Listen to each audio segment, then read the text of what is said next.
অবস্থায় হঠাৎ করে ওই গোলামের একটা আঘাতের মধ্য দিয়ে তার একটা দাঁত পড়ে যায়।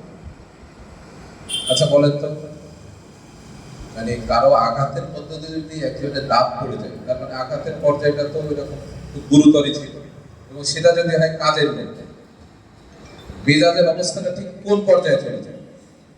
মেজাজটা কি ঠিক থাকে? ঠিক থাকে না।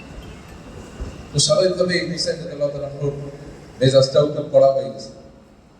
এখন উনি তার গোলামকে জিজ্ঞেস করতেছেন যে তুমি আমার কাছ থেকে এখন কি ব্যাপার আশা করো? সাথে সাথে ওই গোলাম এই আয়াতটা তেলাওয়াত করছে, আল্লাযীনা ইউনফিকুনা ফিস সাররাই ওয়াদ দাররাই ওয়াল কাযিমিনাল গায়জ ওয়াল আফিনা আনিন নাস ওয়াল্লাহু ইউহিব্বুল মুহসিনিন। এই আয়াতটা শোনার সাথে সাথে হুসাইন রাদিয়াল্লাহু তাআলা যে রাগ উঠছিল সাথে সাথে সব পানি হয়ে গেল, এবং তিনি বললেন যে যাও আমি তোমাকে মাফ করব। সুবহানাল্লাহ। ইমানদারদের বৈশিষ্ট্যগুলো কিন্তু এরকম, মুত্তাকিদের বৈশিষ্ট্যগুলো কিন্তু এরকম। এবং তারা কি করবে? মানুষদের ক্ষমা করে দেবে। আমরা কিন্তু কি করি?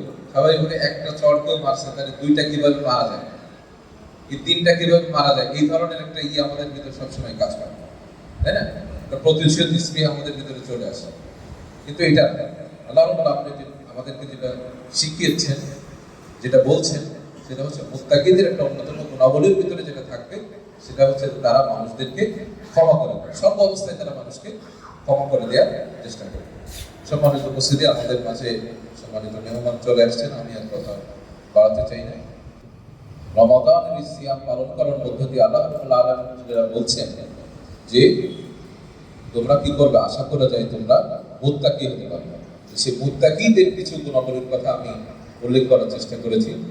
আসুন আমরা আল্লাহ তাআলা আমাদেরকে সিয়ামের মতন এই বিধান যে উদ্দেশ্য নিয়ে আমাদেরকে দিয়েছেন, সেই তাকওয়ার গুণাবলী অর্জন করার মধ্য দিয়ে আমরা যেন আমাদের জীবনটাকে পরিশুদ্ধ করতে পারি, আমাদের জীবনটাকে সুন্দরভাবে সাজাতে পারি। আল্লাহ রাব্বুল আলামিন আমাদের সবাইকে সেই তৌফিক দান করুন। আমিন। আসসালামু আলাইকুম ওয়া রাহমাতুল্লাহি ওয়া বারাকাতুহু।